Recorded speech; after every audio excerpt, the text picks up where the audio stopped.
Hello, commercial streams. We're just setting up for Coda Radio. Actually, it's a double, 542 and 543. And we were just playing some Apple China coverage, but I wanted to shift gears to topics that are going to be more germane to our episodes today. And I'm going to put a special plea out there. Please do join us in that chat room because we're going to need help. We're doing this on a day early, so we're not going to have our regular live crew. And we got to title two of these things. So definitely need the help. All right, so let's talk a little bit about SBF because that'll be one of the topics on today's show, and this will give us some context because he's taking the stand again today. This clip that you're about to see was recorded a little bit earlier today and broadcasted over on CNBC. FTX founder Sam Bankman-Fried expected to be back on the witness stand today at his federal fraud trial. On Friday, the former crypto king told jurors that he did not commit fraud and said he thought his company's outside spending, like paying for the naming rights to a sports arena, came out of company profits. He admitted he made mistakes, but said he never set out to take customers' money. I thought it was profits. I didn't realize I was taking customer money. That's a pretty fragile defense. The CEO of a company being so misinformed about their income and expenses that they would somehow think they could afford to pay for a stadium, accidentally use customer funds, and somehow assume it just came from profits. So it's a pretty weak defense. Joining us right now is someone who has been following this case very closely, Teddy Schleifer, the founding partner at Puck. And Teddy, this has been an amazing case. I know you've been there for a lot of it and have watched testimony. You said that Caroline Ellison's testimony was for you pretty seminal, and you think that's going to have a big deciding factor. Sure. I mean, look, the entire case of the prosecution is bolstered by tremendous documentary evidence from the three people that he worked most closely with. And you can bet that, as part of the closing statements later this week, you're going to hear Carolyn again and again and again. You're also going to hear again and again and again later today when, Sam is cross-examined by the prosecution, which is sort of the risk that Sam opened himself up to by agreeing to testify. Like, last week on Friday, Sam got the chance to tell his life story, and I'm sure it felt good after sitting there for weeks upon end, hearing people say mean things about him, to say his piece. But like today is kind of the punishment for what happened on Friday, right? Now he's going to have hours upon hours of every hole poked possible in his testimony from Friday, and it's going to be painful. It's going to be probably entertaining, and it's going to be sad and dramatic. But Sam signed up for this. Yeah. You guessed a long time ago that his ego would not allow him to not testify in this case. Yeah. I mean, I do not think that he could have resisted.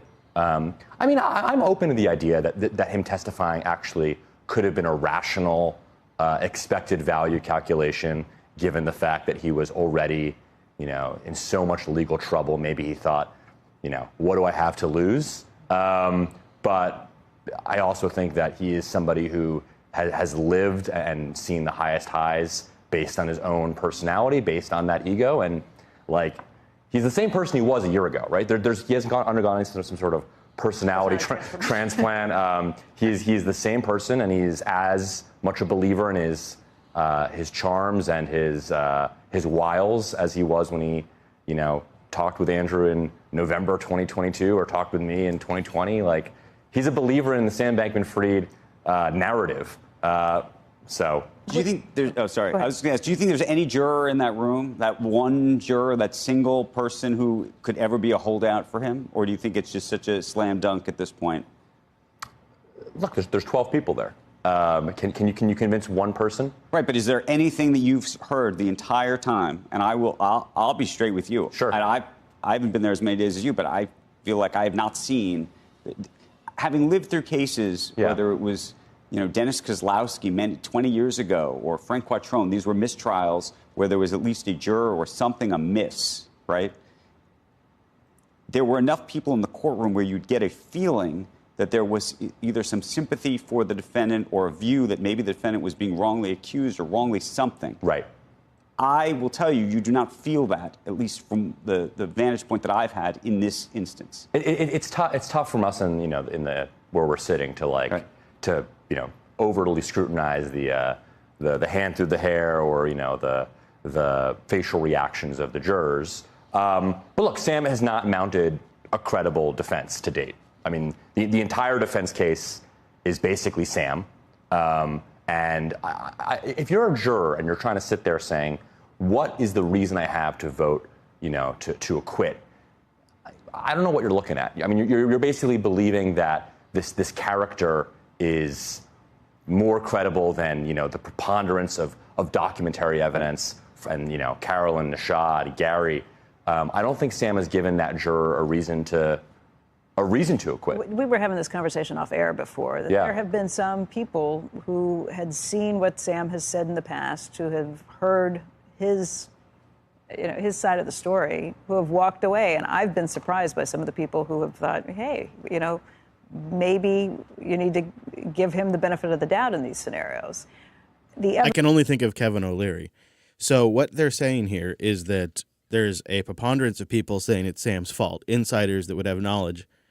And then there is one person taking Sam's defense, which is Sam. And he's not doing a great job.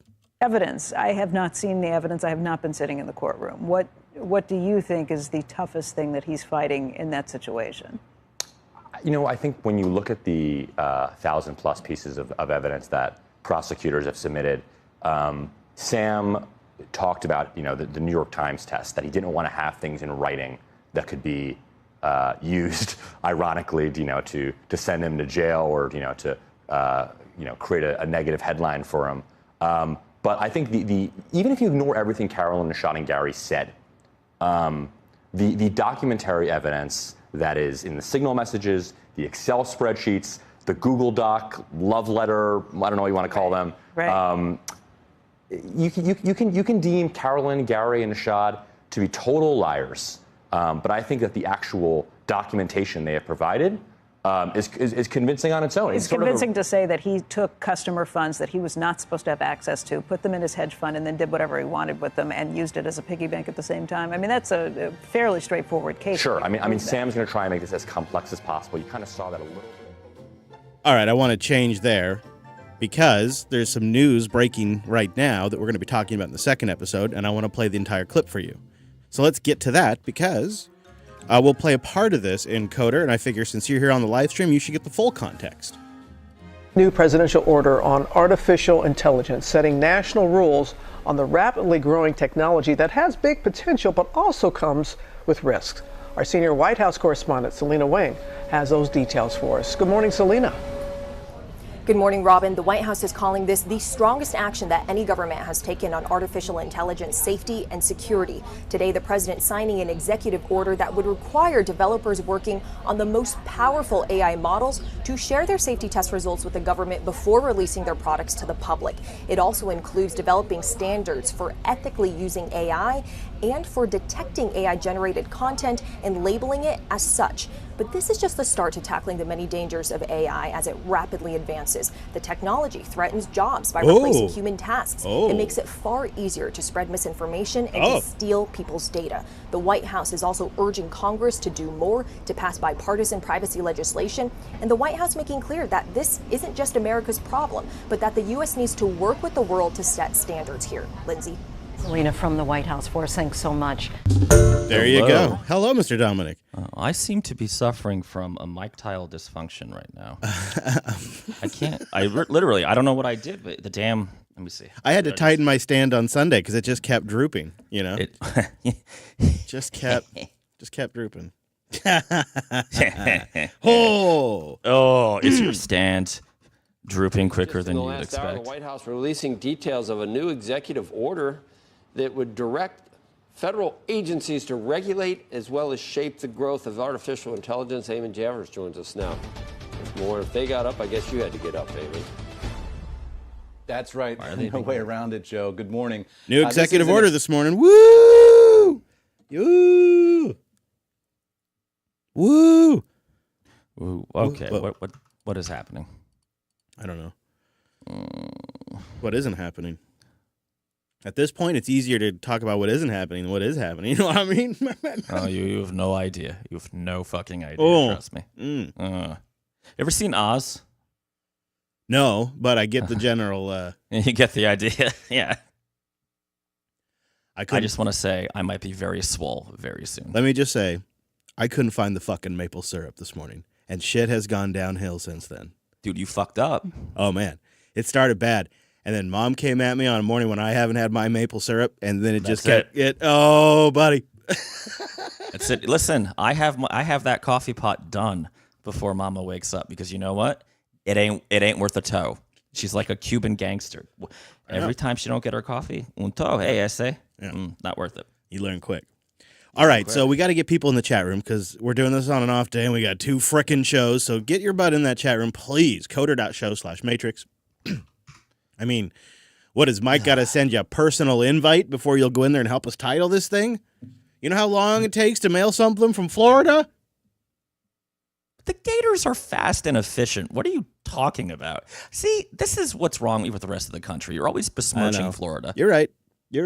I do have a bit of a Florida thing going. I got to get down there because I think I've got a bad picture. I picture slow mail, bad drivers. I'll stop you when you're wrong. Okay. So our Amazon guy cannot. You know what? We should save it for the show. This is okay. You should razz me about. All right. Okay. Yeah. All right. Okay. All right. Here we go, ladies and gentlemen. Your time to bang suggest begins now because it is Coder time. Mr. Dominic, please jump in at 4. 1, 2, 3, 4. 4. All right, Drew. We appreciate you, and it is in your capable hands. Here we go. What episode is it? 542. Who knows? Yeah, I don't know. They're kind of all blurring together after 500. I suppose once I start getting close to 600, I'll start freaking out again. I'll start remembering the numbers. This is Coder Radio, episode 542 for October 30th, 2024.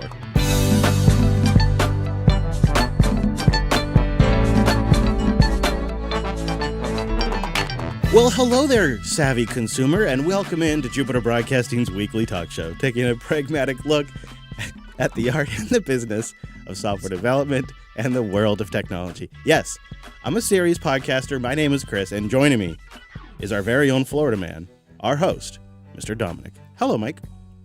Hang on, I got to get this snake off my neck. Okay. Okay, Sal. Go. Hey, probably snake's better than a gator, right? No. The gators. Come on.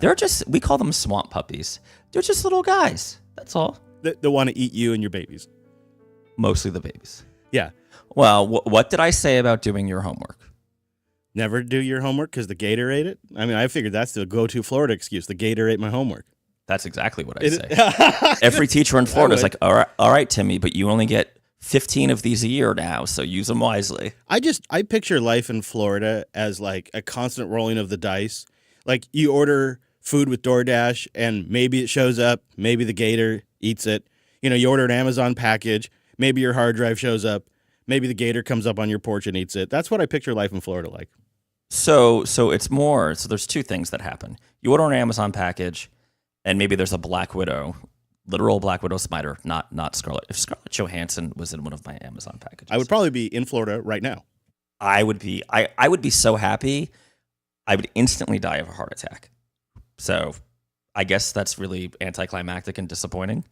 But no, these are the we will kill you Black Widows. They're all over the place. They love you and that they want you to die. And you just get used to them. I literally had one on my arm and didn't notice. So that happens. Stop it. Straight up all the time. One thing you want to know about Florida? Get used to that. The Cubans have the right idea. Smoke cigars, or at least have one outlit, because the more poisonous insects don't like the smoke. Right? Maybe I should start practicing that here, so when I visit, I got that down. Well, and then you can wear a silk shirt and a fedora, and like I do, and be like, "Cómo estás? ¿Qué tal?" Literally what I do. That would look. There's not a lot of warm weather clothing that looks good on me. But that I think I could pull off. Well, we're all heavy set here. We've all got the. So down here, it's if you're on the Atlantic coast, it's more of a tequila belly. But if you're here on the West Coast with me, it's definitely a beer, bourbon. Yeah. Basically, it's more the South on this side and more Miami. It's funny. I thought it was I I sat on my butt all day, Belly. Well, there's a lot of that. Yeah. Right? The other thing is, if you're my Amazon delivery guy, you always deliver my packages to my neighbor who happens to be a family from Germany, and you always deliver their packages to me. Yeah. Because so the studio strudel. is a duplex house. It's a house that we've converted into a studio. So it has mostly house parts. And the outside, it looks like a house. And there is a duplicate reverse version on my neighbor's side. And I've been here for about 15 years, so I've seen 3 or 4 or 5 different neighbors come and go. But these ones, I don't think they like me. And so they're not big like, how you doing, good morning, and eye contactors. Fine by me. I got stuff to do. But that little tidy arrangement we've had for a couple of years is awkward when the Amazon guy has just come, and then we have to do the walk where we inevitably bump into each other. Yep. And I'm fine. I'm good. But they're not. Like, they don't like it at all. So it gets very awkward every time we have to exchange packages. And I'm not hard to talk to. I'm just like, hey, thanks, man. Appreciate it. Nope. No. No, it's that way with my German neighbors. They're very like, they keep to themselves. Yeah. And this is not like a World War II movie. It's actually super common to have European neighbors here because of Big Deal. A lot of like foreign military stuff like that live here. But it's like this dude, he seems super cool, but he hates when his packages are misdelivered. Like, some of our German listeners can tell us, is this just like they hate the inefficiency part of it and he's just offended by the level of suck? Or is this like, don't knock on my door because I'm German, Panzer tank to the face? There's a lot of package anxiety these days. A lot of package anxiety. Well, I wouldn't steal anybody's package unless, of course, it's, next subject. So, remember we were just talking about the big old trifecta announcement from NVIDIA, Qualcomm, and Microsoft that they were going to build the ultimate ARM machine to run Windows.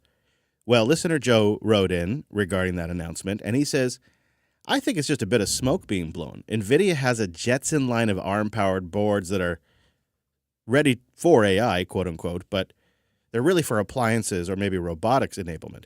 NVIDIA, as I understand, has 2 kinds of AI products. The big one is AI compute, crunching the algorithms, and the other is AI operation, running and executing AI capabilities.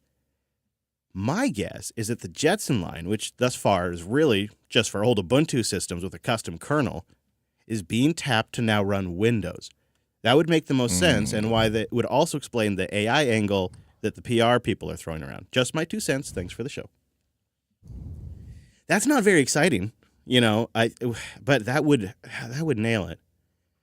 I was at Linux Fest Northwest a couple of weekends ago, and some of the members of the Fedora project that are porting Fedora to the M1 and M2 Macs, they said something interesting to me that I was hoping maybe this NVIDIA device would be for Windows. And they said they're running into bugs simply because this hardware is so much faster, that there's race conditions and other things that are occurring that just simply were never a problem on the slower single-board computer ARM systems, where we have a lot of ARM experience on. Even the servers are kind of, compared to some of these MacBooks now, are kind of slow. And so when you run it on like really fast I/O with really fast RAM and a fast CPU and a fast GPU and a fast network interface, you start to discover bugs in this code that are not necessarily related to the M platform. They're ARM bugs, but only being discovered on the M platform.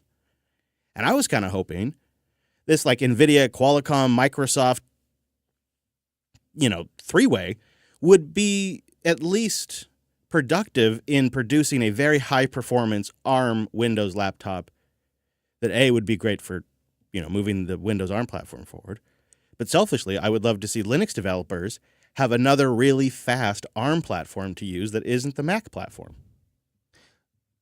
So how are you handling this disappointment emotionally?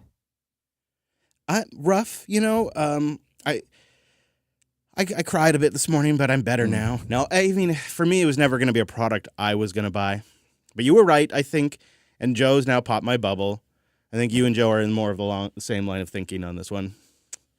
We're hardened cynics. It's Yeah, all we have in common. I think you're probably right, though. But you see what I'm saying is, right now, if you wanted to, say, get an ARM Linux workstation that had good battery life and you could get like a portable laptop or something like the Mac Studio, there's nothing really out there that I'm aware of at any scale that isn't Apple hardware. Right. You've basically described the Mac Studio. Yeah, So, right. yeah. And so that's such a, a Mac Expensive. version. Well, and it's a Mac version of the ARM platform. Wouldn't it be something if we had kind of like a PC version? You know, what I mean by that is you have a motherboard with PCI slots or something like that, or SATA ports, and maybe it has secure boot, but you can also load your own operating system very easily. Like it's more open and more modular, like the x86 platform is today. Okay, man, put the pipe down. Like it's. But how can we ever have serious ARM systems if we don't have that kind of extensibility we have with x86 today and the PC BIOS platform? We see this, right? Except for like the super high end, these devices are becoming more like appliances, and the way you solve the problem of needing a upgrade or an extensible platform is you buy the next version. It's terrible. Oh man, you are just a cynic. But I can't argue with you. I can't argue with you.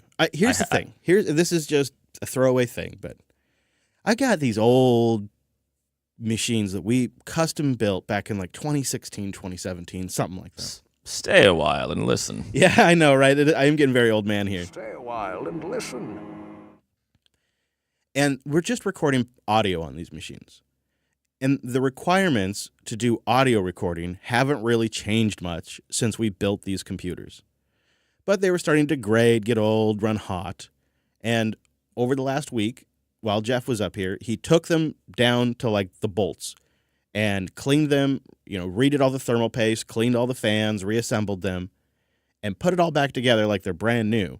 And now their temperatures have dropped, their noise has dropped, and they're working great.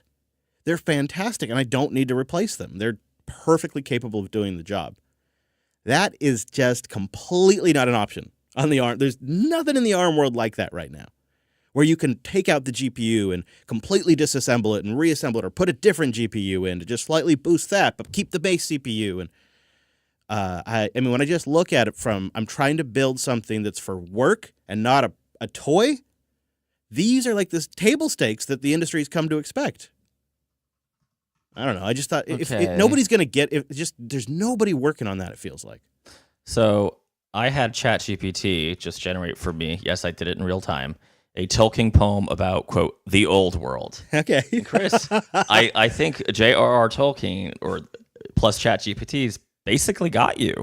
Yeah. It's a little sad, and honestly, replace trees and forest and misty moors with CPUs, GPUs, and expandable hardware, and this is you, man.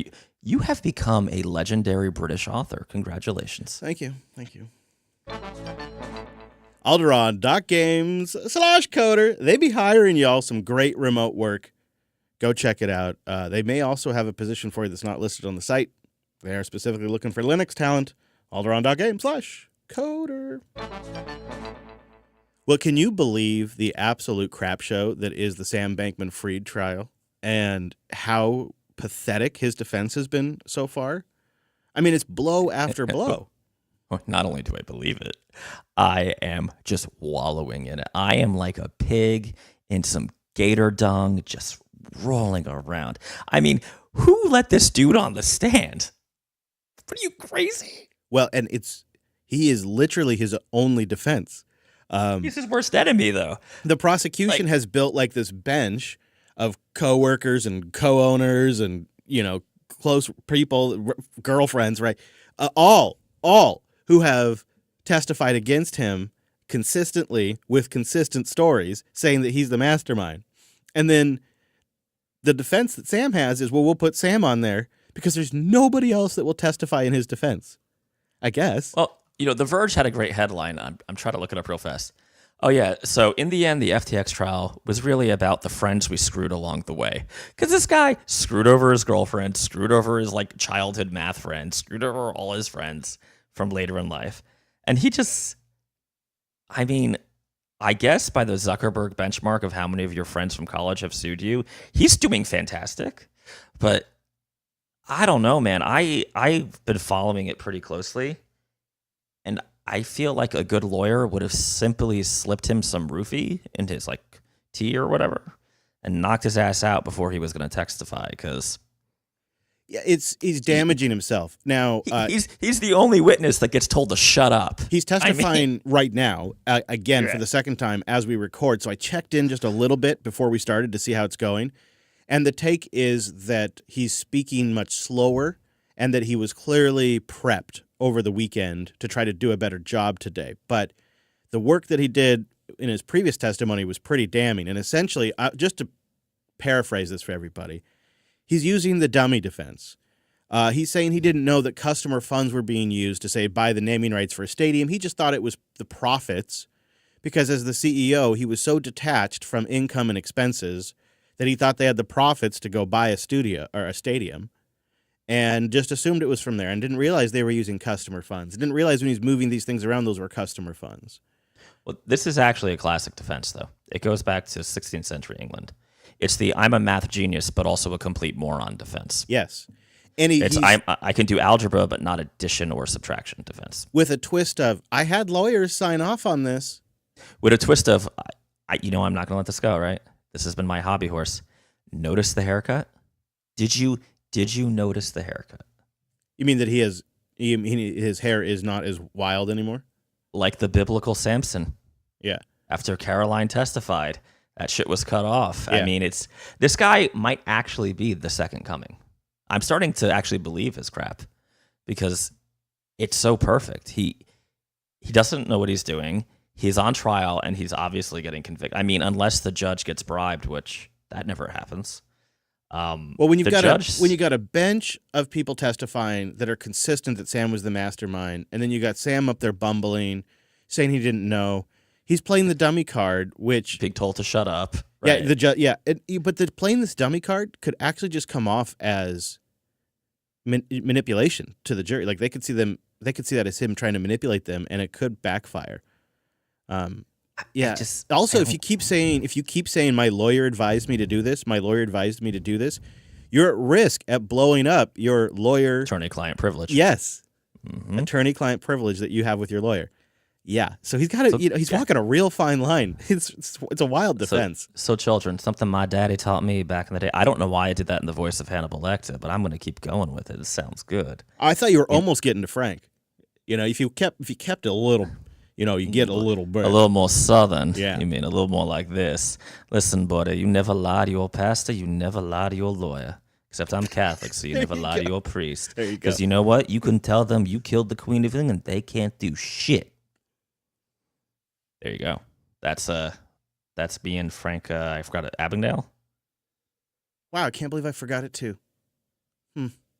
Time goes by fast. All I know is that show sucked when it went downhill. Oh my God, what's his name? That was the remember that House of Cards was really, when House of Cards landed, Netflix was blowing up. I like the one where never mind. But let me tell you, Frank would never have let Sam on the stand. He would have had him abducted instead of letting him. I mean, this is so bad. And then it's like, so were you a tech company? I don't know. And did you hear the Michael Lewis interview with I think it's one of the Vox proper. I get so confused. Everybody bought each other and now I'm lost. No, I don't think I did hear it though. Michael Lewis listened to the testimony, and they got him right outside. Michael Lewis is the guy who wrote the book on Sam Bankman-Fried, and has kind of been a sympathizer. And just listen to say, he's like, I don't understand. And the woman interviewing him, and I apologize, I just don't remember her name, but I listen to all her stuff. I feel bad. I was like, well, Michael, couldn't he have you were in the trading industry for a long time, couldn't he have just like closed up Alameda? He's like, yeah, that would have made sense. Also, I don't know if you caught this, but the discussion of, so why did we name it Alameda Research? And yes, their answer was essentially, well, it was better than Wireless Mouse. We were just trying to come up with something that didn't sound like a crypto company, so that way the banks would take us seriously. Which is almost admission to bank fraud because you're admitting that you knew the banks wouldn't take you if you were really clear about what your business was, so you were kind of deceptive about your business. I kind of give him that one, right? Like, there's a line there because you also want to have a company name that sounds serious. So there's a line. And you kind of want to fit in at the party you're trying to target. And he was a crypto company for sure, but you know what? He really wanted to target those banks and traditional capital investors. Yeah. So he just knew how to play every audience, and I think that ego, because that's what's made him successful, has led him to take the stand. Well, so the Michael Lewis thing is just jumping back because it's related to that. Sure. Is super interesting because Michael Lewis ended up sheepishly saying in this interview, he guesses, he's like, I guess, well, and he stammers. I think it's because being a hotshot trader and the smartest guy in the room was so important to him that he couldn't admit that the boring company of just being an exchange was doing well and that he was losing as a trader. And honestly, if you know your Greek tragedies, all falls that start with hubris, right? That's hubris. He couldn't admit defeat. I absolutely buy that. I absolutely, and you know what? And it's funny. I encourage everybody to listen to the Michael Lewis interview because he sounds like a sad dad talking about like his son's horrible situation. Because obviously Mr. Lewis is much older, and being like he just couldn't let go. And it's true. Had he just admitted defeat on Alameda, he would have had a profitable yet boring crypto exchange.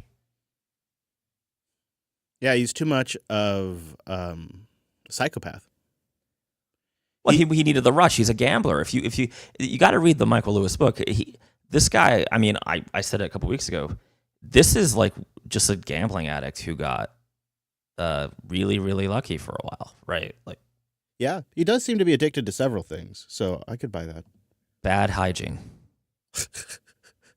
It is definitely a Greek tragedy. It definitely has, and there's so many elements to this. The fact that they were all sleeping together in that penthouse.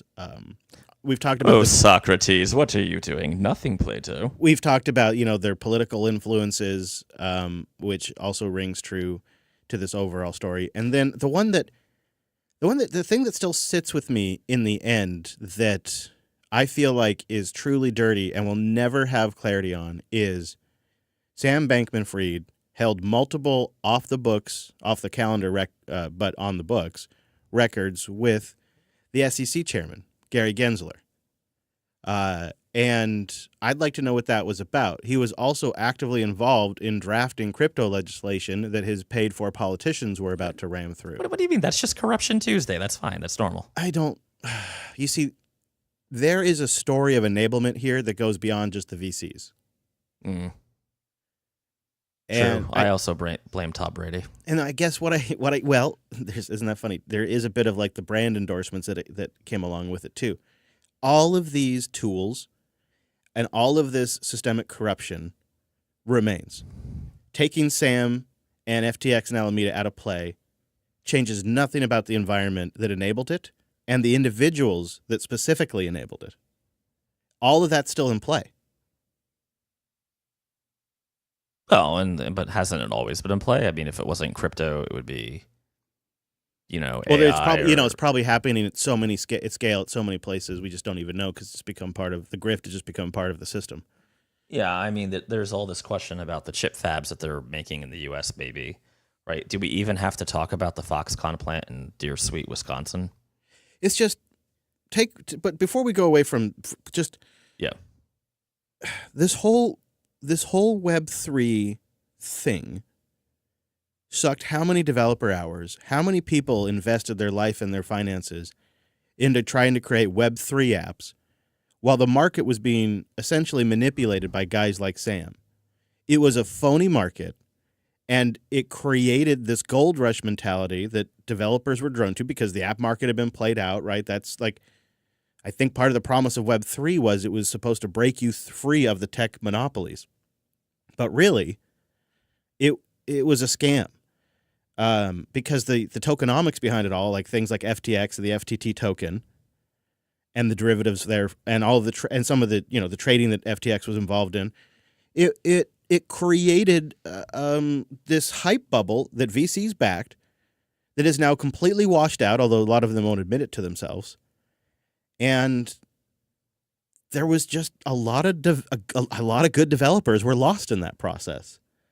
Like there's real impacts here that happen to the market. Like I'm thinking about it from a ramification standpoint. It just makes me so damn angry that all of these people were sort of hoodwinked. Right. Well, I mean, we should jump to our boosters, but it's the hunt not just for technology, but more for those sweet outsized returns, right? I mean, this happened with the app economy. You had the iFund come out, which was just, I mean, really just bubble, inflating. Right. Right. You had my cat throw a rage fit because she did invest in an app, and that did not go well. Yeah. No, you're right. There was a lot of that too. Yeah. Yeah. It's the problem is there's no way. There's no obvious way right now to make outsized returns that aren't just the normal business cycle of grinding out a profit. Before we jump on to the next topic, and we'll give Mike's cat a second, I have a little public service announcement. It hasn't bit me. I am on Android 14. But if you haven't heard yet, there is a bug in Android 14. It was initially reported as just affecting the Pixel 6 devices, but then as more reporting has gone on, it appears to really be anything running Android 14 that has the multiple user profile option. There's a bug in there that's essentially filling up the storage or making the system think the storage is full. And so apps begin to crash. You can't take pictures. You can't take screenshots. Can't save messages, right? Because essentially the system thinks it's out of storage. And in some cases has led to a boot loop that ultimately has to be solved by people completely reflashing their Pizel and just starting over and disabling or not using the multiple user profile option. And as unfortunately we've come to expect, Google's initial reaction was lackadaisical and slow, but they have now started to take it seriously. And they write, depending on the device, the issue can result in the primary user being unable to access media storage. Alternatively, the issue can reboot the device with a factory data reset message. If this message is accepted, data that is not backed up will be lost. If it is declined, the device will just repeatedly reboot with the Pixel is starting message. That's Google's official diagnosis. Wow. Not good. And Android 14 is kind of a low-key release as it is. Like, you've got customizable lock screen. 13 didn't have much going on. I wonder where Google's focus is right now. It's not on Android, right? Like, I mean, not that iOS versions are blow-away releases, but it's on that sweet antitrust trial. Tailscale.com/coder. Go over there and get yourself a Tailscale account for free for up to 100 devices and support the show. I wanted to follow up on the chat control stuff we talked about. It looks like it is becoming law. We'll link to a Verge article on it and a Reddit post that breaks some of it down. It doesn't seem like it's as bad as initially proposed. They backed off on some of the worst things. I think, I don't know. I don't get it, man. This thing's still pretty aggressive, and there was just, I saw nobody pushing back about this. We didn't really get anybody writing in. The only thing we got was people in the States being like, I don't understand why nobody over in the UK cares about this online safety bill. What's the matter with them? It's just, I think people are so numb to this crap now. It just doesn't even register anymore. Yeah, it's just like Tuesday, right? Yep. I'm going to follow it, though. There's something that just smells weird about the whole thing. I don't know. I might not bring it up again, but if you have thoughts on it, boost in or send us an email because something seems off to me. I want to thank our members, too. CoderQA.co if you want to sign up. You support the show. You get an ad-free version of the show. You get the Coderly from us as a thank you. And you also just get the warm and fuzzy knowing that you're helping us make our listener our largest customer. And it's a great way to support the show on an ongoing basis. We are a value-for-value production network, so that means we appreciate your time. Maybe you have some talent you could help contribute, or your treasure, whichever is the most accessible to you. You can also support the show by boosting, either with a new podcast app at podcastapps.com, or just get Alby and use the web. And then you boost from the Podcast Index or Fountain or whatever you like, and then a portion of that boost, every time you do it, goes to our editor, goes to the Fountain devs, Podverse devs, the network, myself, and it's kind of spread around like that. So thank you, everybody. Ask not what your podcast can boost for you. but what you can boost for your podcast. Now, because we're doing a double, we're actually recording 2 shows today. I split the boost up, so if you don't hear your big old boost or something like that, make sure you catch the next episode, because I am dividing them across the shows. That makes Subway Listener our baller this week at 25,000 sats. And he's a first-time booster, too. Thank you, sir, for taking the time. He says, what signal do you guys find in the AI noise? Thanks for the show. I've been listening since the first drink poured out for Sun. Oh, shit. We have to pour one out. I know. You're right. Well, Poor Duke. I got a little coffee right here. I could pour that out. There you go. Well, a signal to the noise, right? So, yeah, definitely enterprise use, industry-specific stuff. I don't think we're going to see a HAL 9000 or a Jarvis a la Iron Man anytime soon. And obviously copious copyright infringement, so that's cool. I think... Oops. Yeah, he really did pour one out. Nice. I do think there is a lot of hype. The signal that I'm seeing is the stuff that I can use today. Like, obviously, I've mentioned it before, but I think Stable Diffusion and that kind of stuff is actually pretty useful for stock imagery and whatnot. The other area that I'm kind of jazzed about is Whisper, which is kind of it's an outshoot of OpenAI, and also the work being done over at the Home Assistant project to do open wake word detection and to do transcription through a couple of their projects, and then a protocol they're doing to make it all communicate. So they're taking Piper and Whisper and Open Wake Word, and they're combining it with this Wyoming protocol, and it's a completely self-hostable voice recognition, live transcription system. And it's using a lot of the more recent stuff that's been open sourced. And I think that's pretty neat. And obviously, I think there's going to be all kinds of efficiencies in having chatbots that understand your business or understand, your specific situation. I think that's going to be pretty useful too. I just don't know if we're there yet. VT comes in with 13,334 sats. He says, you smell that? That is some thick apple smoked bacon right here. And he sends us to a story behind the Unity runtime fee fiasco. Inside the whole thing. I think you might have had a chance to review this, Mike. I don't know. I did not have a chance to review this. But I guess it's a story of one of Unity's largest clients essentially saying, F you, we're not paying this. And it made them rethink the whole thing. So maybe it wasn't so much the public blowback. So it's interesting, though, because this is where we got things right. The kind of the meat of this story, the pork in this bacon, if you will, is that this was all about the taking out the AppLovin ad mediation platform in favor of the recently and very expensively acquired IronForge platform that Unity bought. So, yeah, that tells you where Unity makes their money. It's more on the ad mediation stuff than on, developer royalties, which is the actual bacon here, right? So, he says, by the way, one developer selling point for the Nix package manager is that adding a Flake.Nix to a project repo defines the build environment. This is huge. CI uses the same toolchain as you. Got a new dev joining, onboarding docs, just tell them how to get and use Nix. New to a tool, update the Flake. Don't have to harass the team. They get the new version. CI picks up the change when you merge. No updating pipeline definitions. It's amazing. This Flake stuff, I really got to wrap my head around it, because if you drop a Flake up on a repo, then you can point the Nix package manager at that, and then you can just update your project on your GitHub repo, and then I can just pull that update and install it and manage it with my Nix package manager. It really is some kind of amazing. I mean, I thought I just downloaded it via Homebrew. Isn't that how you? No. Whoops. Hey, if it works for you, man. All right.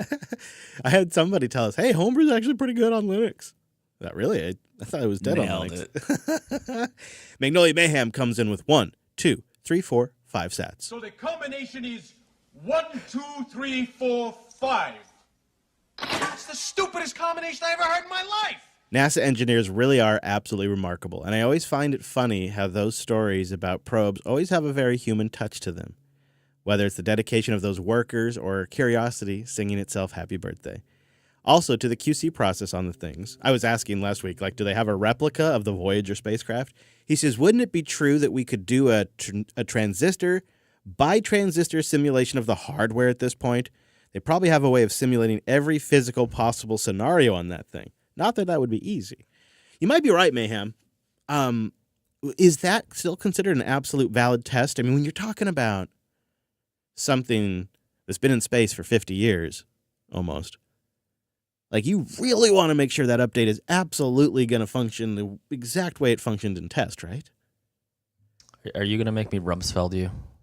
You don't know. You don't know what you don't know. Right. So the problem is the unknown unknowns. Like the things in space, you go to update it, and some weird energy blast or whatever solar flare, solar radiation screws up the connection, and it dies mid-update. Or more likely to me, the current Republican Speaker of the House gets ejected from his seat so hard that his body collides with the actual satellite, and you're screwed. Okay. I had to. I mean, come on. No, this is good. So this is the week to do it. Hal was right. Also came in with the Spaceballs boost. So the combination is 1, 2, 3, 4, 5. That's the stupidest combination I ever heard in my life. He says, "Here's my Spaceballs. I love it every time." Nice. So I'm splitting these up. So thank you everybody who boosted in. We're going to stack 76,512 sats. It's a bit of a false egg. So if you want to support the show, boost in and get your message read. You can do it with Albie or with the new podcast app. We'll have links in the show notes for all of that. Now, we won't be live next week because I'll be traveling. Mike will be traveling. I'll be outside the country. I'll be in El Salvador. Ooh.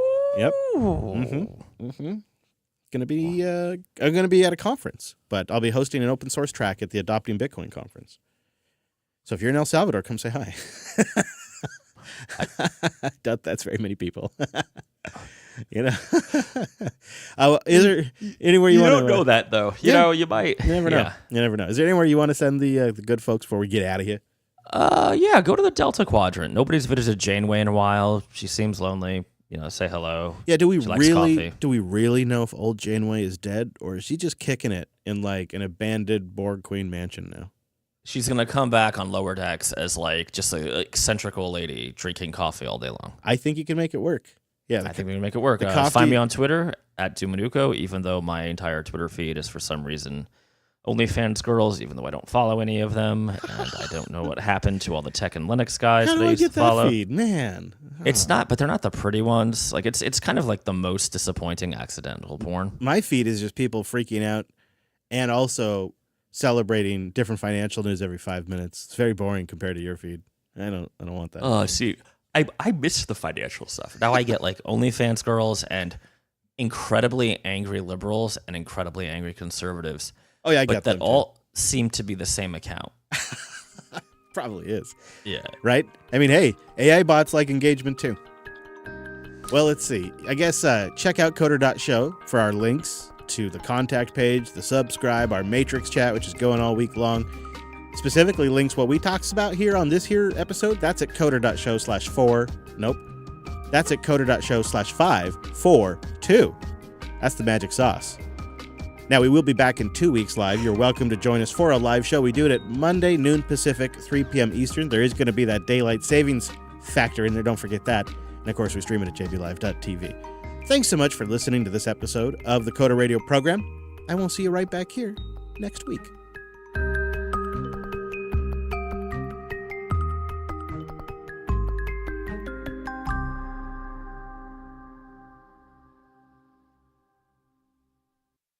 Thank you, Drew. Okay, so we need to title this thing so we can do it all over again. I don't know if we got very many titles. We'll see. I guess that would. So the title would be a known unknown, right? If we're doing our Rumsfeld math. A known unknown. Because we know there is going to be a title. Yeah, you're right. We don't know it yet. Mm-hmm. The Idiot Defense, Snakes on a Mile. Snakes on a Mic, Gator ate my Objective-C, Lord of the Arm. Look at these. Circus Freak, you were working it. Fresh Cut Fraud, Corruption Taco Tuesday. Ooh, Fresh Cut Fraud's pretty good, though. Where's that? That is not bad. I'm going with Fresh Cut Fraud.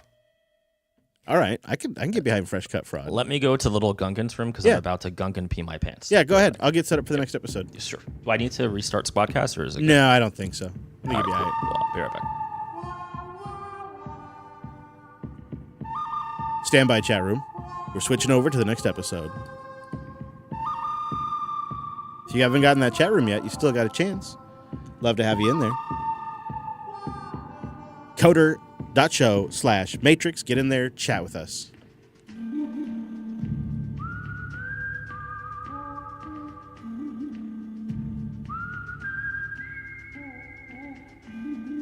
Wah, wah, wah, wah.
All right. I think getting close. I was just checking to see if we have any more news on the SBF trial since it was literally going on as we recorded. But let's see. More coverage of the Biden executive order.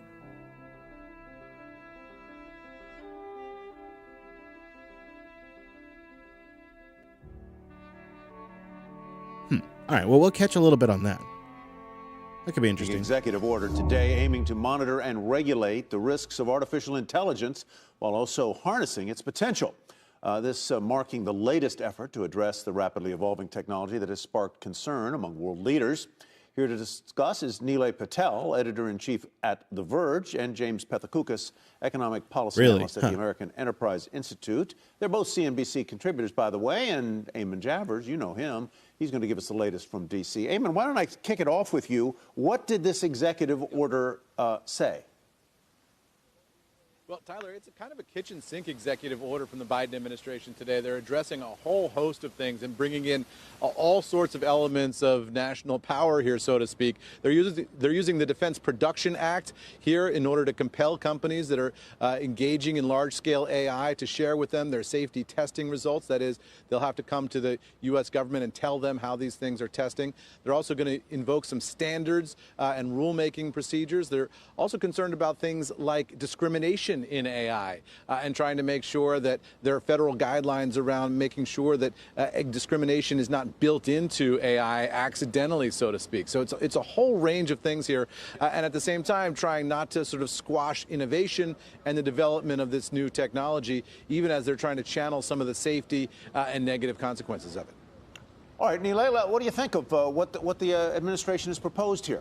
How sweeping is it? How effective might it be? It is very sweeping, and it is pretty much a grab bag of things that, in particular, the industry has been asking for. And when you talk about effectiveness, we have a pretty dysfunctional Congress. We have the invocation of various executive authorities to make some of this go.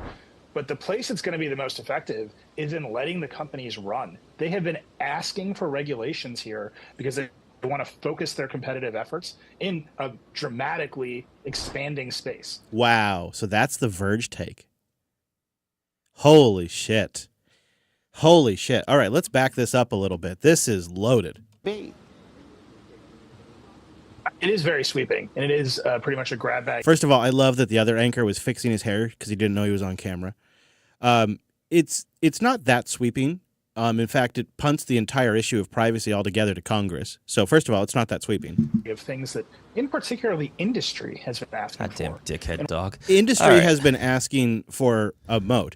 Oh my God, Nilay Patel is on CNBC right now doing the absolute most industry line analysis fucking possible. Literally every other word. I think when you talk about effectiveness, we have a pretty dysfunctional Congress. We have the invocation of various executive authorities to make some of this go. So he's hand-waving away the executive office, ruling from the executive office, and just hand-waving away the fact that Congress is dysfunctional, essentially justifying what he calls a sweeping executive action. But the place that's going to be the most effective is in letting the companies run. They have been asking for regulations here because why would companies be asking for regulation? Because they want to run? Lock out because competitors. they want to define the competitive space? They want to focus their competitive efforts in a dramatically expanding space. So if you know... Oh my God, that's the Verge. That's the Verge right there. Holy shit. That is the most industry take possible. Woo, get me fired up for the show, though. Get me fired up. All right. All right. You got your animals situated over there? My animals are all happy. They somehow think I have food, which I do not have. Yeah, they constantly forget they've been fed because they're, they're like, we're dying. Yeah. Like, you're all fat. What are you doing? I know. I feed Levi, or, the wife feeds Levi at, like, say, 5 p.m. 6:45, 7 p.m., he's like, you've never fed me. I'm starving. Well, so we have the thing where, like, the cat decides that she needs to eat, starts yowling, and the dog's like, that's a good idea, cat. Let me start, like, going, woof, woof. And, yeah. I'll get on this action. Yeah. Yeah, because the cat's, like, older and kind of senile. I mean, the dog's, like, older and kind of senile, so he's like, I'm sure I just forgot, but she probably knows what she's talking about. Let me go help. Like, God damn it, I just fed you. It's worse than kids, man. Most of the time, I'm trying to get my kids to eat. My son is still the champion for shoving an entire Costco package of toilet paper forcibly down the toilet and flooding the entire bathroom. That is a pro move. That's a rest of your life kind of story. Like I intend to say it at his wedding. Yep, I was gonna say. And then at his divorce hearing, and then at his second wedding. Nailed it. And let's be honest, all the trials in between. Yep. All right. That's just, that's our right as parents that have to fix those things. Okay, chat room. We need you to pull a rabbit out of a hat and do it all over again. So please do bang suggest. The title bot is ready. If you're not in that chat room, it's coder.show/matrix. And here we go. Hello, Drew. Let's do it all over again. Mr. Dominic, please jump in at 4. 1, 2, 3, 4. 4. All right. Here we go. Here we go. This is Coder Radio, episode 543, recorded on October 30th, 2023.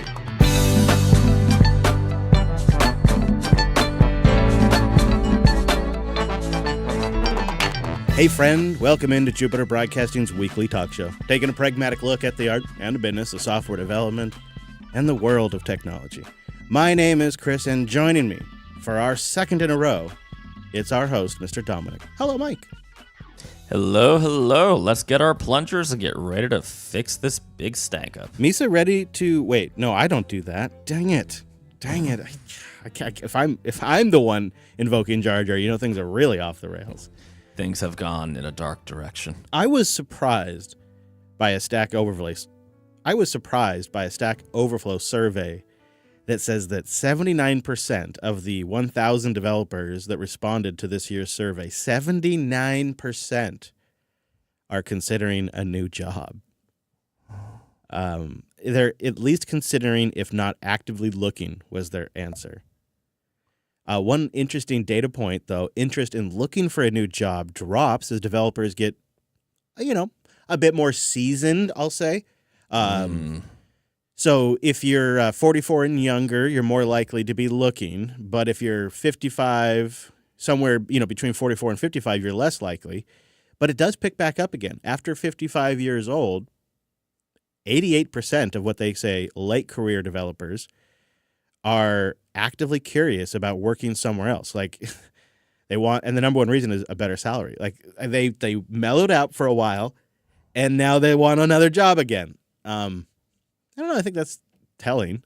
You got to feed that 401k, baby. Yeah. 79%. That suggests 79% of them don't like their job. Well, it's also a self-selecting set, though, right? So developers that would actually reply to a Stack Overflow survey is in itself some of the more engaged developers in the wider community. Right? So true. Now, when asked, what industry are you a quote-unquote developer in? Most of them are in technology, but 8% of them in the last year exited the technology industry and are going into roles in manufacturing and supply chain companies. 11% this year versus 7% last year, too, for that. Maybe there's a trend. That. Yeah, maybe, get them out of here. This whole tech thing, I'll tell you what. All right, we got a real spicy feedback to get to because we've been name-dropping Apple TV, and Password123 writes in with... Shit, how did he know my password? I know, right? It was so clever. How can a company with such clever people be so tone-deaf? Most of the content on Apple TV Plus is only for half of the political spectrum. The latest season of Ted Lasso is peppered with throwaway lines, just a virtue signal, and the problem with Jon Stewart is a perfect example of the bias. Which we should say they just canceled. But Right. Does Apple really think that half the population wants to watch this stuff? Are they so out of touch with reality that they don't realize that their nascent third-tier streaming service needs to appeal to as many people as possible? Even Disney had to deal with this reality recently. Once they stopped ignoring half the population, their streaming platform started making money. Apple, wake up. You need to pick one, virtue signaling or revenue. Which do you think will make your shareholders happier? Okay, so I'm a very strange alicorn here. And if you get that reference, you're weird too, or you have little kids. Because the demographics are like people who watch CBS shows like NCIS and people who watch like Prestige TV. I like both.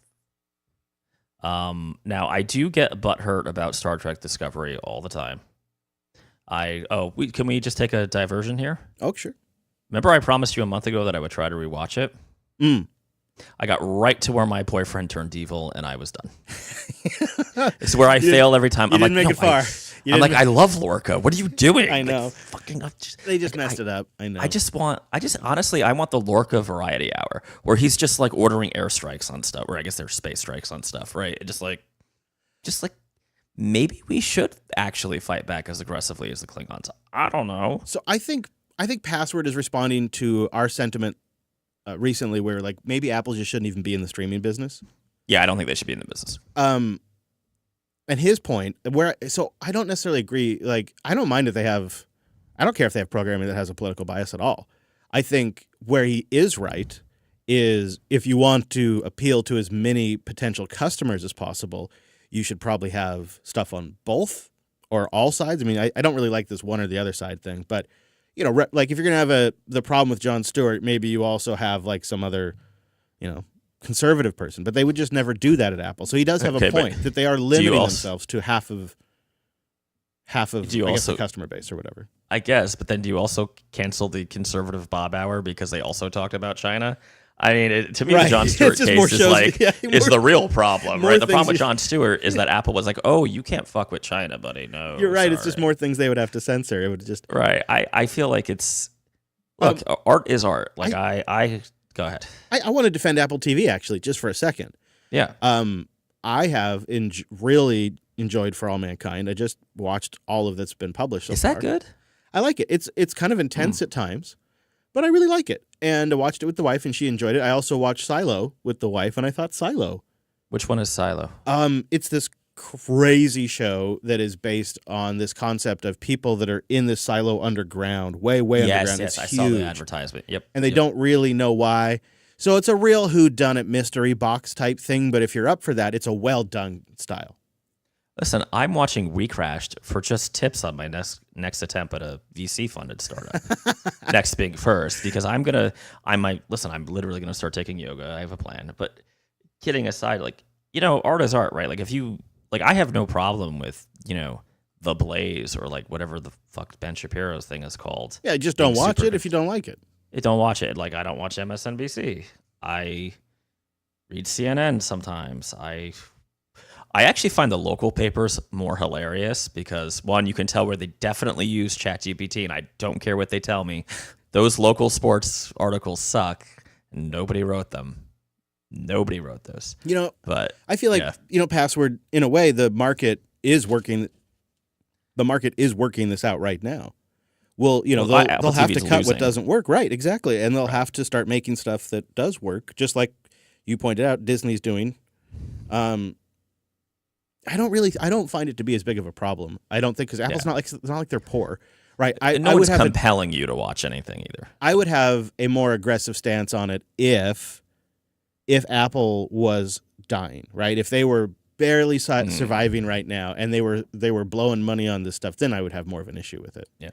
See, I get more scared about the censorship stuff, right? Like, you can have the crazy left show and the crazy right show. I don't really care. It's when, it's honestly what happens on social media now, where it's like, oh, you can't talk about that, or oh, that's bad, and they're gonna de-algorithm you or put their little help box up. That, to me, that's all crap. Well, and my concern is not only that you are 100% right, but you're not taking it far enough, and that it isn't an implicit demand that is necessarily being placed on you. Now, in the case with the Jon Stewart show, we are seeing implicit demands, but in the most... But that's because Jon Stewart made it he basically said... He made it an issue. From the story. He made an issue. He said, if you don't give me the freedom I'm telling you I want, then I'm going to walk. But I think the more insidious problem is it is the incentive of the platforms that force the creation of the type of content that is the most rewarded on the platform. And so you end up as a content creator, because at the same time you're also a business owner and you need to eat, you end up focusing on what is successful on a platform. You want to make money on YouTube, you got to focus on the YouTube algorithm, you got to focus on the YouTube thumbnail style, you got to focus on what the audience wants there. You want to make money on X, Weapon X, you got to do what Elon wants. You got to play that game. And there's certain things you will talk about that will be successful, and there's things you can talk about that will cause your entire account to lose traction and make things never successful. And so it's just natural selection of the incentives on these platforms that actually will cause self-imposed censorship at a massive scale. And it's a problem on YouTube, it's a problem on Twitter, it's a problem even on Mastodon, because there are social restraints and social expectations and massive network repercussions in the Federation if you go outside those social norms. Yeah. So there's even incentives over there, even if they're not monetary. Yeah. I think it's a big problem going forward, because I don't see a single large platform with a decent network effect that isn't going to be suffering this problem. No, there's no way. I mean, I think this is too big of a topic. Probably deserves its own show, but just like a big asterisk on this is there's a difference between fiction, i.e. art, and nonfiction, right? I think art is art, and you kind of can't. I don't know. Whatever, art is art. Like, I feel like everybody gets a pass for art, but the nonfiction stuff is where things get a little more creepy to me. Like, why is it that Jon Stewart and Apple, and although I'm a free market guy, I feel like Apple has the right to tell them to go pound sand. But it's real interesting that AI and more so China was the thing that made them get rid of him, right? Where I'm not really I bitch about Discovery, but I just watch other stuff, right? I'm watching Babylon 5. Right. Well, its plot what's the problem here? The problem here is that China is a very important customer. I understand. Well, I know you understand it, but I'm just boiling it down to the basics.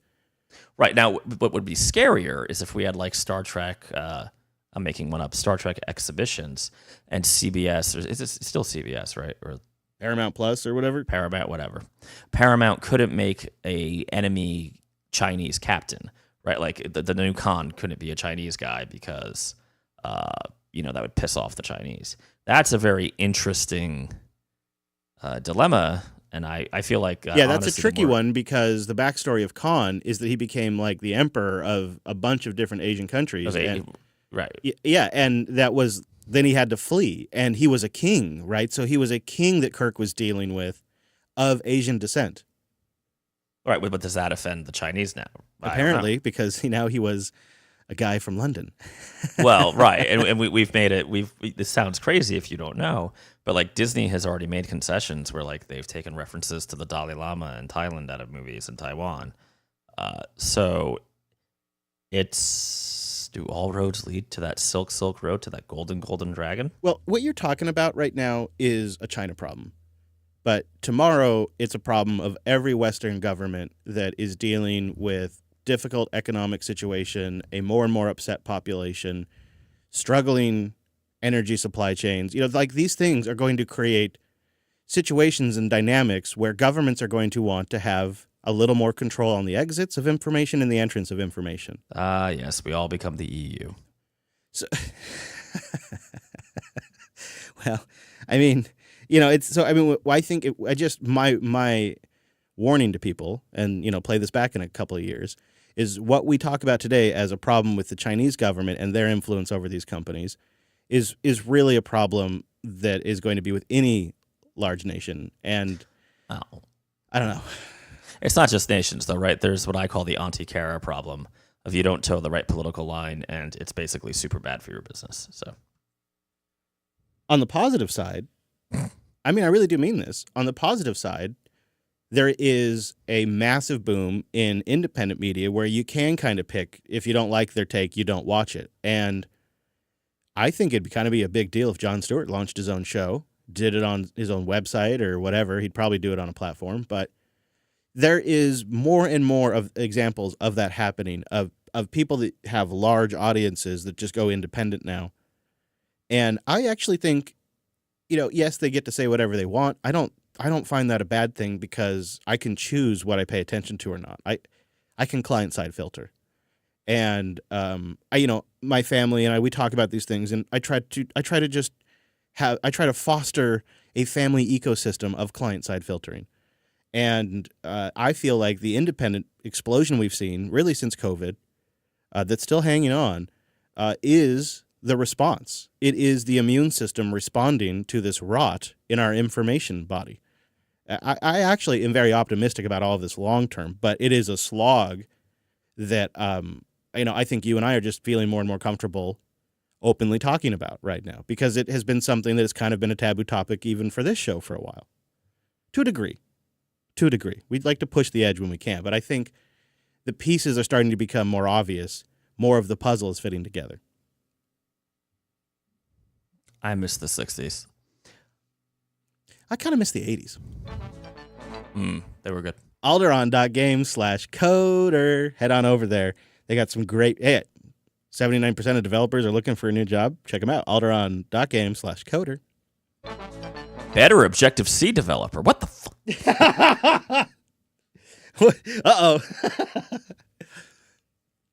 Well, this morning, as we're recording this double episode, so this will be a little bit since you're hearing this. I'll say that better. Well, as we're recording on the 30th of October, this morning, the Biden administration has announced a new executive order that directs agencies to develop safety guidelines around AI. And I've grabbed a really couple of short clips from CNBC's coverage. Or actually, I'm sorry, this is ABC's coverage.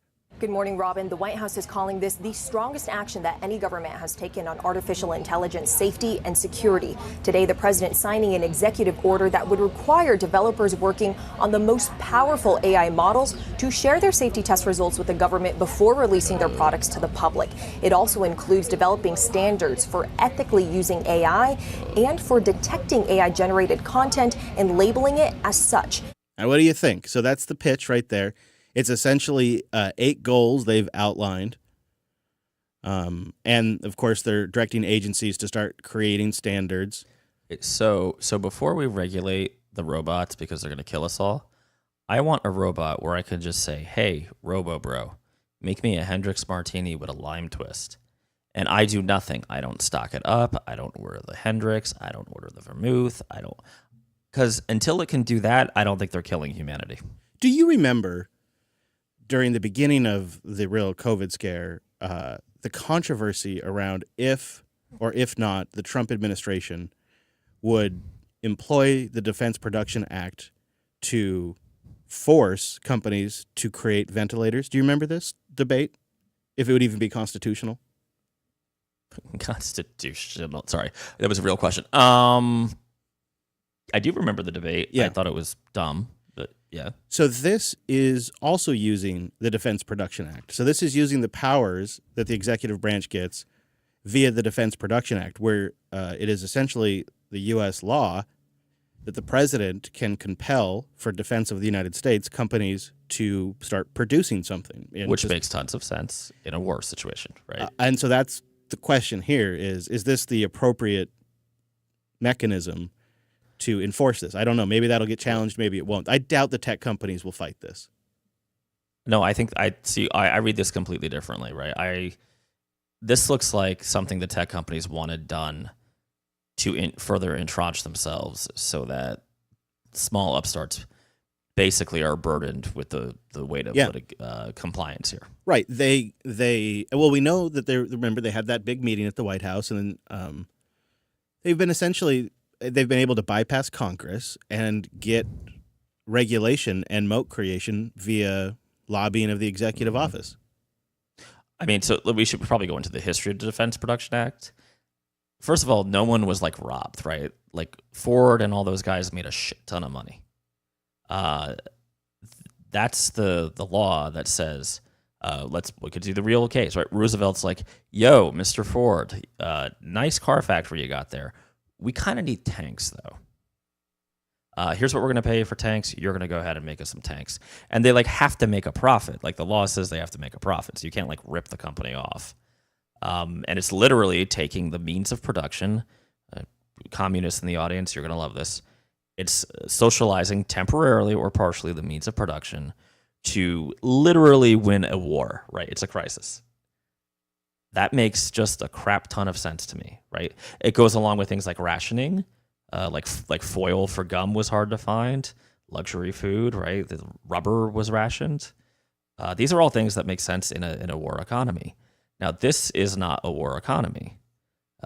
Although with the amount of wars we like to launch without paying for them, it probably should have been at a couple points, but that's me being me.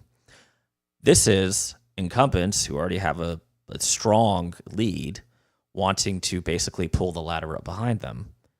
And I think it's crap. I also think there's a bunch of political social engineering in this, particularly when you start talking about mitigating bias and some of the more softer stuff there, because it comes into the who gets to pick what a biased AI is.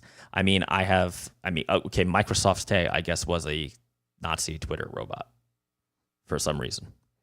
But the more I work with this stuff using the ChatGPT APIs for Alice, the more I'm like, it's fine, but I'm not that scared. And it's not gonna, Codepilot's not eating anybody's lunch, right? This is the thing. And I want to just play one more short clip for you of how ABC News, that is one of the largest network news companies here in the States, how they just naturally frame the AI conversation, and they state it as fact. There's no curiosity. There's no, this could be a potential problem. They state it as this is the present problem that needs solved. But this is just the start to tackling the many dangers of AI as it rapidly advances. The technology threatens jobs by replacing human tasks. It makes it far easier to spread misinformation and to steal people's data. Oh, and there's that misinformation thing again.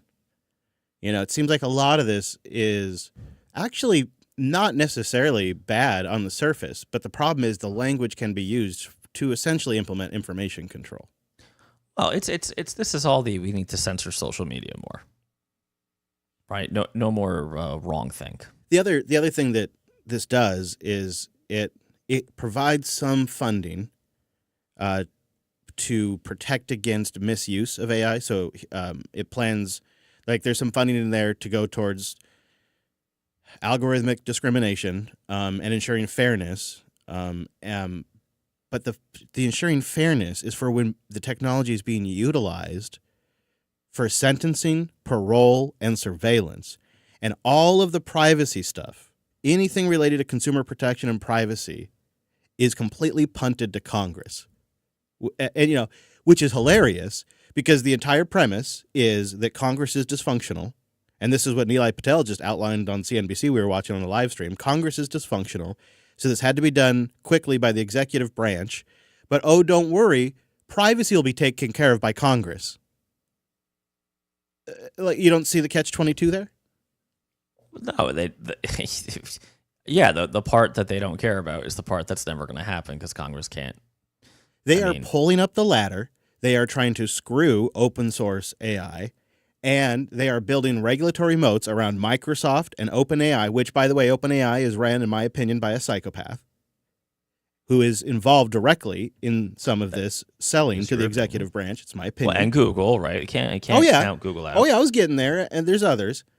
This is building a moat for them, and they're going to package all of this up and tell you it's good for you. And people that that don't listen to this show are going to think it's a good thing.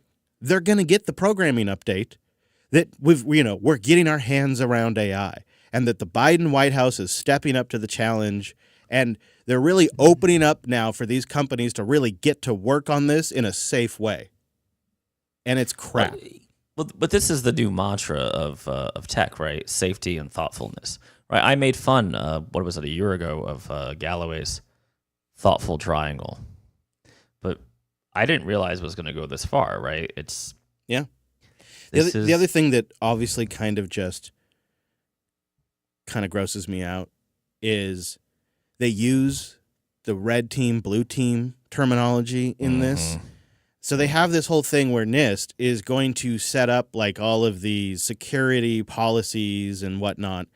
And then based on the standards that NIST develops, they're going to have developers red team and blue team their code. It just grosses me out, that whole thing. It's so ridiculous, as if NIST can create some sort of static or annually updated standard that could keep up with the development of AI when the entire premise of all of this is that it's moving so quick that we have to act now. But now that we've done this, our agencies can take 2 years to develop standards that get updated once every 5 years, if at that. I mean, everything about this is ludicrous. And right. yet, I'm going to be hearing from all of the NPCs out there about what a great idea this is. You go on CNBC right now, and Nilay Patel will tell you how great this is, and it's going to work. So we've never proven the thesis, right?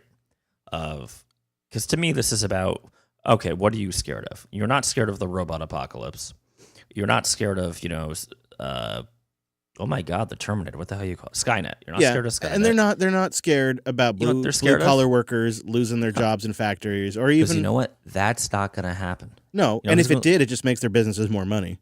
Right. What they're scared of is my Uncle Jimbo. I don't really have an Uncle Jimbo. I'm making someone up. Who is a passionate Trump supporter using, some stupid AI app to generate some pretty dank Trump memes for the election. Because they think people are so damn stupid that they're going to look at a meme and it's going to literally recode their brain cells. I got to tell you something. Chris, get ready to call me a fascist. Okay. Are you ready? Sure. If you are that stupid, you should be disallowed to vote. I think you might be on, even if you're 10% right, killing the baby here even if you're 10% right. I know I'm right. Can I tell you how I know I'm right? Huh. So, for my aunties, election season is the battle rages. Come with me to a time where you have one auntie baking a casserole, another auntie. Stay a while and listen. Thank you. Another auntie is like, ew, casseroles suck, you Irish bitch. She's Italian, and she says, aha, I made lasagna. Not realizing that lasagna is really just Italian casserole. But anyway. Food wars. Ooh. Food wars. But then Italian auntie's like, let's talk about Trump. I love Trump. And Irish auntie's like, where's my shillelagh? I'll get the bitch. And yet, I can't see their posts. And when I go to their profile, their posts have a little thing. Now, granted, the Irish auntie did have Trump in one of those pinstripe suits, the jailhouse ones, with a little jailbird that looked like one of Michael Cohen on his shoulder. I actually thought it was pretty funny. I got to be honest. I give this woman's like in her 80s. I got to give her credit. Great job. But it had a little box, not verified. I was like, that's kind of weird. Then I go to the other one. Her entire profile, every post is like fake news, fake news, fake news, fake news, COVID, COVID, COVID, anti-vax, anti-vax, blah, blah, blah. And I'm like, nobody can see their posts except for each other because they keep tagging each other. Why? They're just downranking them. Okay. Is this why Nostr wins? No, because I'm not helping these two set up. I mean, I'm just trying to think, like, is there an opportunity here? if we think, if this is our thesis, then where's the small business opportunity here? Is there an opportunity still somewhere when these moats are established in a couple of years, when it's fully firmed up? Is there going to be an opportunity somewhere for a small business in this space? Like, that's what I'm going to be watching for. I think it's too early to tell. How could there be an opportunity if you have to comply with all these regulations and you can't afford to without millions of VC money, right? It all comes back to the money, dude. Well, Show me the money. The only thing you're really going to have is companies like Meta that will go through the hoops to open source their large language models. Like, that's what Meta, you're going to have. So I mean, we've run this experiment, right? People have tried to create a new Twitter. People have bought Twitter and tried to, and lost half the value overnight. And continue to wreck it. Continue to lose money. Yeah. On something that should have been a pretty easy layup there. Well, I don't know about that. I mean, I think it was always going to be a loser. It's pretty fun. It's still fun to watch. I'm still enjoying it. You know what, though? It is, I hate to say, because I really had the great Elon hope. It sucks now. It's really bad. Oh, it's going to be so much worse once it's a financial app that does everything you need. It's going to be so much worse. I don't understand why you just don't quit while you're way behind, but whatever. Yeah. I don't think the opportunity presents itself yet because we don't know the edges and contours of what all of this is ultimately going to look like. Well, we don't even know like how enforceable this executive order is either, right? It's on shaky ground. You know, the minute somebody has enough money and they don't want to be bound to this, they're going to sue. Depending on the political climate, they're probably going to win. So I almost, not that I don't believe our new, more enlightened tech entrepreneurs, but I don't believe them. And I think this AI, this safety and thoughtfulness and inclusiveness bullshit is just bullshit. So yeah, well, I think we've seen that show one too many times. We know just like hoodies and playing Fortnite during a VC meeting, a la Sam Bankman-Fried, was also bullshit, right? Like I am a bipartisan bullshit caller on this one. Here's a link that was sent in last AI story. A link that was sent in to us by the audience, probably the most this week, is this Nightshade tool, which is designed to essentially watermark or as the headline puts it, poison art to fight back against generative AI. They say that it's intended to fight back against AI companies that use artist work to train their models without the creator's permission. They use it to poison the training data to damage future iterations of image generation. AI models such as DALL-E and Midjourney and Stable Diffusion, when they render their outputs, are useless. Dogs become cats, cats become cows, and so forth. MI Technology Review got an exclusive preview of the research, which has been submitted for peer review at the Usenext Computer Security Conference. So the idea is you poison the data. There's something wild about the idea of like intentionally injecting what they call poison into what we create today. This does feel like a Borg tactic for boarding the Enterprise. Like they've sent a poison data stream, Captain. Like it feels like one of those things that maybe in 30 years you look back and go, or 10 years maybe even, you look back and go, what the hell were they thinking? What the hell were they thinking? Like, all this data is now useless to us, right? Like, what are we supposed to do with this? It's all been wrecked. It's the flip side of hype is irrational panic. It's just the same thing. Tailscale.com/coder. You know the deal. You can get a personal account with 100 devices, not a limited time thing, and Tailscale is great. It is great. Tailscale.com/coder. I haven't wanted to talk about this on air, but it's been going on for about a year, or maybe more, and I just wanted to get your take on this.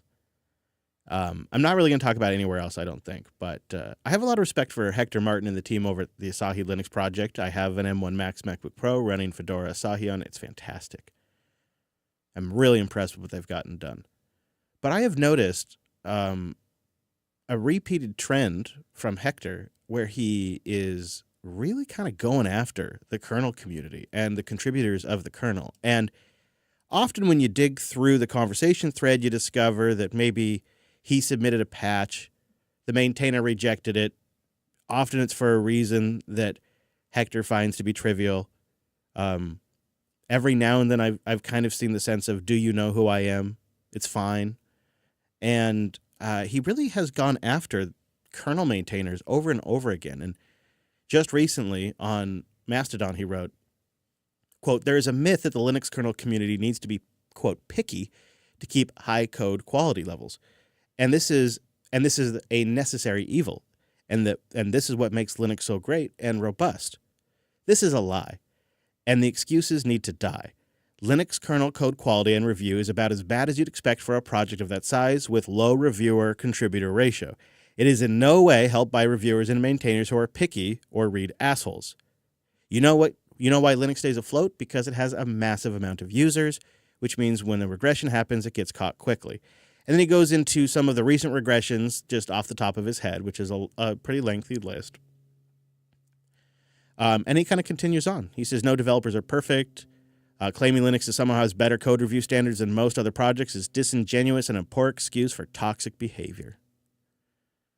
And this is probably one of half a dozen over the last year or so that I've seen. I think most of them have been deleted now, generally going after the kernel maintainers. And to me, where I sit, I don't want to see mommy and daddy fight. I really feel like there is a space for a developer to have a bit of professional courtesy. Like, these are maybe conversations you have over IRC or in a DM. But I don't really think it serves anyone publicly posting them on social media and then doing it over and over again, kind of criticizing them. And at the same time, criticizing them for toxic behavior, but he's the one that's publicly doing this, and it's a pattern. And I just look at the dynamics of working in the open source community, and when a project depends on the upstream project to contribute and accept their patches, it seems like you could potentially damage that relationship and thus damage the potential success of the overall project. And I'm just wondering what your analysis and take is on what I've just laid out here. Yeah, I mean, I think that all this kind of like infighting stuff is super bad for the project. It's also true though that as things get bigger, projects get bigger, and code bases get more expansive, you're going to have more issues with things like compatibility and interactions, and you need a close look, right? Editing change. Having said that, yeah, I mean, people being dicks is not helpful to the overall community. Yeah, I think it's like on both sides, right? The maintainers should be diplomatic and professional. It would be ideal, right? But these are volunteers. And then the same on the Asahi project side, or at least attempt to keep things civil. I don't know. Or disagreements, public praise, private admonishment, right? That would go a long way. Yeah. It's a tenuous relationship, and the projects are dependent on cooperation with each other. I think is really why I'm concerned. And there's I feel like a lot of hope for that project to get a fully functional Linux system working on the M1 and M2 hardware. Yeah, but this has been a problem in open source. And really, this problem happens with proprietary projects too inside of companies all the time, right? There's you get your alpha coders who want to bitch you out about syntax or whatever. Yep, you're absolutely right. Yeah. Hey, we recently talked about those Voyager Probe developers who've been working on the Voyager Probe forever, since the early 70s. I guess we don't really talk about this, but it's pretty well known. Nintendo has pretty amazing retention, and they just recently shipped a new Mario game, and the development team is some of the same folks that worked on the original Super Mario Bros. 38 years ago. That's epic. 38 years. And it's interesting. They talk about how Nintendo kind of has multiple teams working on different parts of the Mario franchise, I guess. And this team gets a pretty long leash, it sounds like. They get quite the range of latitude from the Nintendo executives. Yeah, unbelievable. One of the developers there, it was his 39th year that he's been involved in the development of the Mario games. He just, you what do you think? That's a legacy. That's a great legacy. How do you explain that? I mean, how do you even? It's got to be a cultural thing to some degree. I know Japanese culture does reward tenure, so maybe there's an element of that. I don't know. Is it Japanese? I mean, I feel like that's a labor of love, right? Like, there's got to be animators at Disney or who were at Disney who started working on Mickey Mouse towards the beginning and still did at the end, until they retired, right? Passed. I remember in January of 2014, Nintendo wasn't doing well, and instead of making the staff take pay cuts, the executives took pay cuts. One executive took a 50% pay cut, the others took somewhere between 20 and 30% pay cuts during the Wii U era. And then later on, when profits were up, this was a story earlier this year. Nintendo gave employees a 10% raise.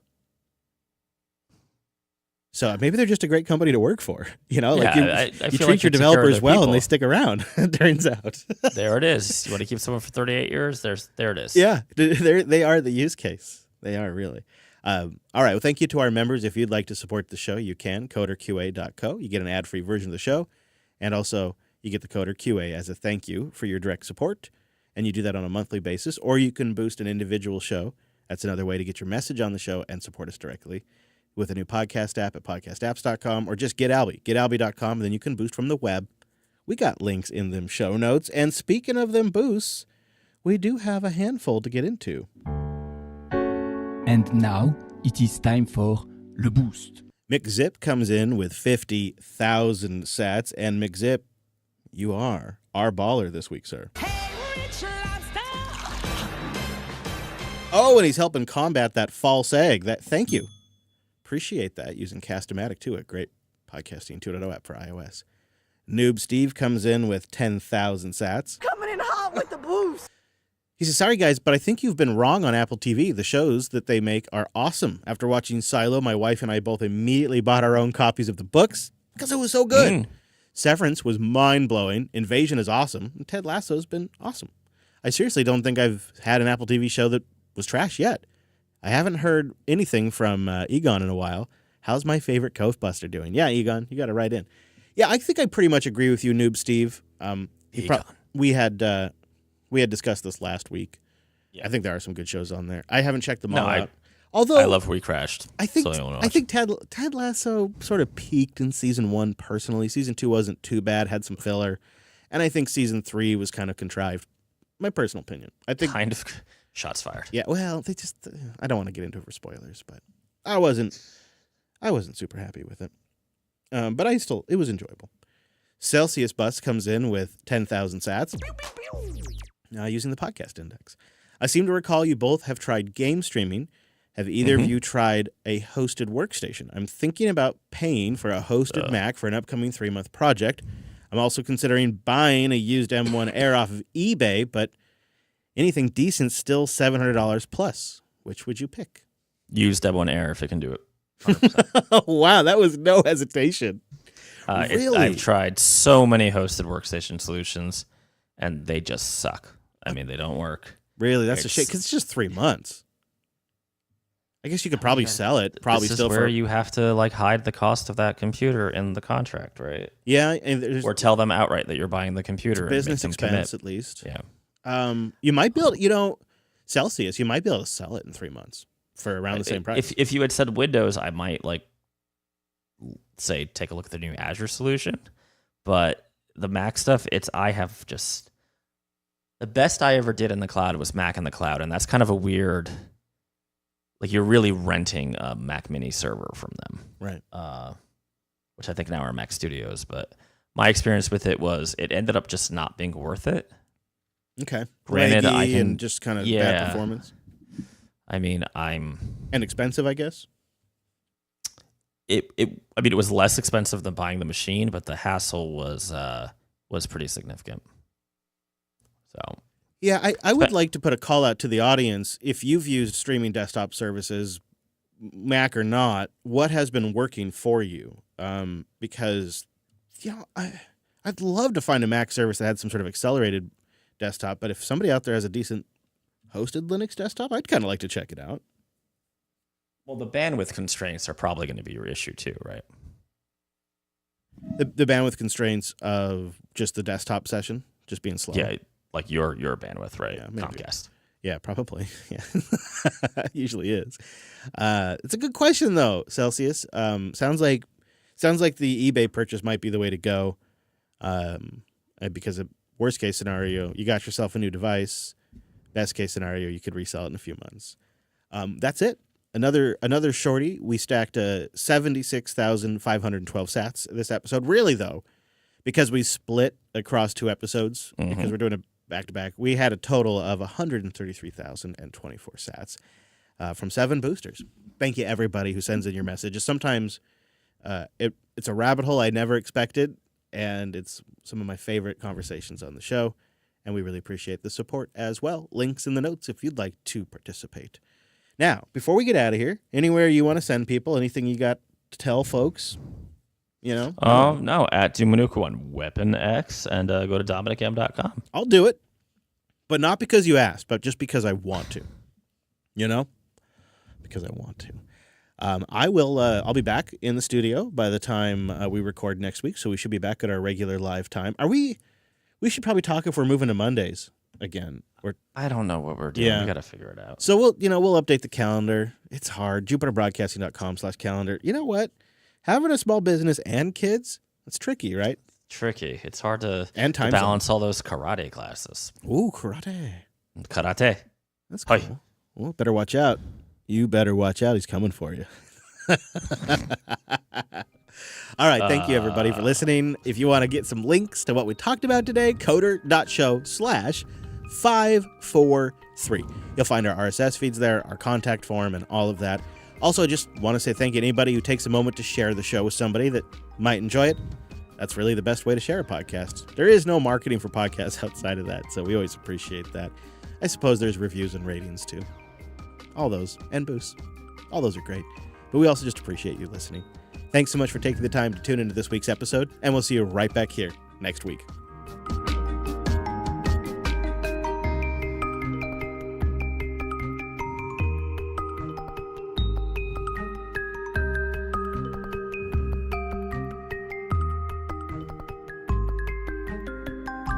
Let's be honest, I can't be trusted.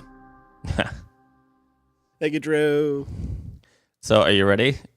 A very hot tweet from Uncle Elon came in. Oh, really? While we're live, we got a hot tweet. Hot tweet. The great awakening from woke has happened. This is good for civilization. As you can imagine, he already has almost 7,000 replies. What is he referring to? What great awakening from... So we're awake from being woke, or we're awakening from being wake? Which one is it? We're waking up from being woke. I don't think that plays. that doesn't play. I have some bacon on this. Are we going to sleep? Is that? Well, no, I'm pretty sure he's just boosting Twitter engagement by posting shit that will piss off journalists. Oh, that's probably what it is. That's probably what it is, right? Like he must be desperate. Yeah, that. Oh, 53 minutes ago, the word cis is a heterosexual slur. Shame on anyone who uses it. Yeah, he's just trying to piss off the lefties. Okay. Yeah. He needs that traffic. Get that traffic. I think he's my theory for him is that he wants there to be like a main character or thing of Twitter every single day. And if there isn't one naturally, he'll just make it. He'll just be it. Right. That's my thinking. It's like not the craziest idea though. No, I mean, if you were running Twitter and like traffic was down because nothing's going on and you have no control on what's actually going on in the world, maybe you'd spice things up a little bit, especially if the algorithm preferred you in everybody's timeline. So whatever you say is going to kind of be seen by the most people possible. If there's an if check for the algorithm to prefer you in the code. Yeah. Yes. It's funny though. I've been watching a lot of these Magic the Gathering content creators, and they would never admit this, but I notice whenever they're slumping, if they are a cute female content creator, they put a little TikTok thing of them up on Twitter, like doing a pack opening, hee. Yeah. Or if they're a male one, they're like teaming up with, insert female creator here. It's like, I feel like you know what you're doing. Oh, they do. There's a formula to it for sure. But you would never admit to it. No. Because that's whatever. Yep. They're playing Like, to I the don't incentives know. of the platform, right? They're juicing their views. I think we would make more on ads if my name was Michelle. Like I'm 100% sure we would, right? Blonde hair, blue eyes. Like I feel like if I just had the assets, I would use them. Yeah, you'd be on YouTube. I would be on OnlyFans, but yeah. I have no morals. So. Yeah, there you go. Right. Like Go here's to the big one. bucks. Go right to a the big magic bucks. content creator holding a pew cue dressed as a witch for no reason. Oh, we got to pick a title. Michelle Radio. Oh, look at that. We got more. And here's another one dressed as a tree. Apple TV apologetics. The problem without Jon Stewart. That's kind of funny. Good one. Deep learning legislation. Recursive restrictions. Congress GTV. I did for your safety, but I don't know if that really plays. But that's how they're going to sell it to AI us. Defense Production Acts. Did you see that? That's not bad. Axe. That's not bad. Axe. All right, go vote. What do you think? Go vote, people. I think that at the end of the show, my mic started falling down. Uh-oh. Is there like a thing I need to fix this problem? Maybe. I had to like tighten a couple of bolts where I had to like hold the bolt down with a Phillips flathead and twist. Okay, because it's getting. I mean, this is the same mic I've had for millennia, so I probably do need to do some maintenance. I think it's got to either be AI Defense Production Acts or for your safety, maybe. Just because I'm cynical and I think that's how this is all going to be sold to everybody is it's all for your I safety. think for your safety. I think that's more the way it's going to get sold. Okay. All right. All right. So We got it, happy coding, folks. Yeah, well done. Safe travels. I'll be back like Saturday, so we'll have time to figure out if we're doing Monday or Tuesday or All right, we'll figure it out. Yep. Yep. All right, Mr. Dominic. Bye. Bye, chat room. Bye. Thank you, chat room. Thank you for joining us. Nice long one. And next up on the stream is going to be Unplugged on Sunday. And I should be in El Salvador by that point. The last thing I'm doing in studio before I head out will be self-hosted, but that will not be live. But I hope you join us on Sunday for hopefully a smooth live stream. We will see, won't we? Tune in and find out. All right. Thank you for being here.